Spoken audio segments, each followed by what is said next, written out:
You pick up your phone. You didn't decide to. Your hand just did it. There was no notification. There was no reason. But the real answer is far stranger than boredom or bad habits. Something ancient is running the show. Think about the last hour. How many times did you check? 5? 15? You probably don't remember most of them. This happens so fast, so automatically, it barely registers as a choice. It feels like a modern problem, something engineers invented to hijack your attention.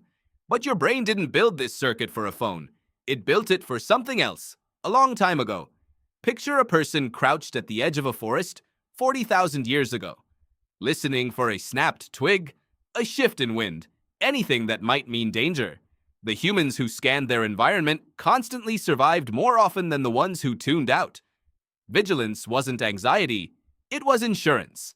Your phone didn't create this instinct. It found a circuit that was already there and plugged straight into it. Now add the mechanism of reward. In the 1950s, psychologist B. F. Skinner discovered something strange while running experiments with pigeons and levers. Animals didn't peck hardest when every peck produced food. They pecked hardest when the reward was unpredictable. Sometimes a peck worked. Sometimes it didn't. The pigeon could never tell which.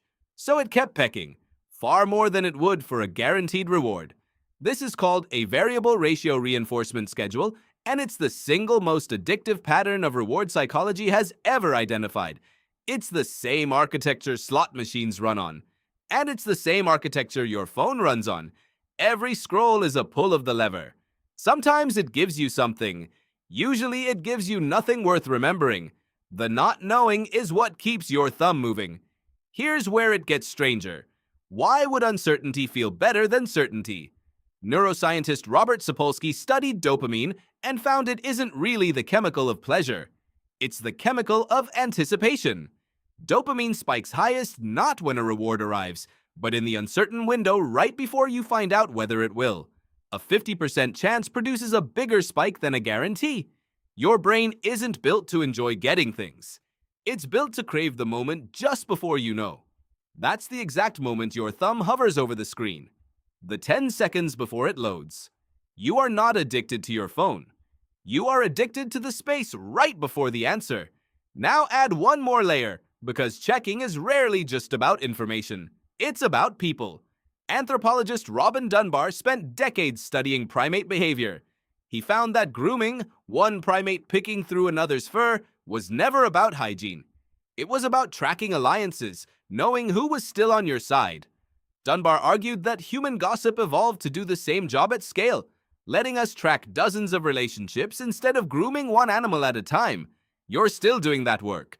Every time you check who liked what, who's online, who hasn't texted back, you're grooming a social web of people you'll never sit across a fire with. Your brain doesn't know the difference between a real threat to your standing and a notification badge with a red circle on it. It treats them the same. It treats them as urgent.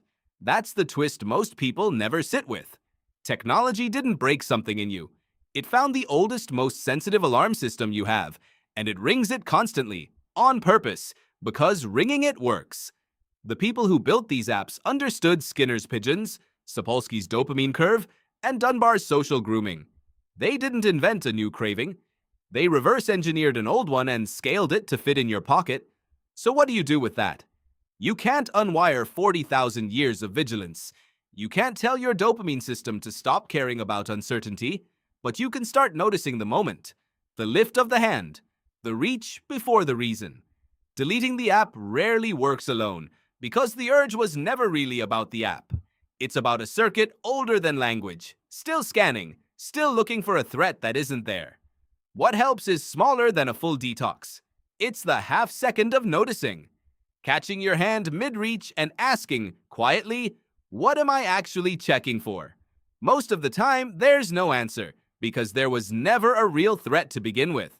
You pick up your phone, you didn't decide to, but now, maybe, for a second, you notice your hand moving before your mind catches up.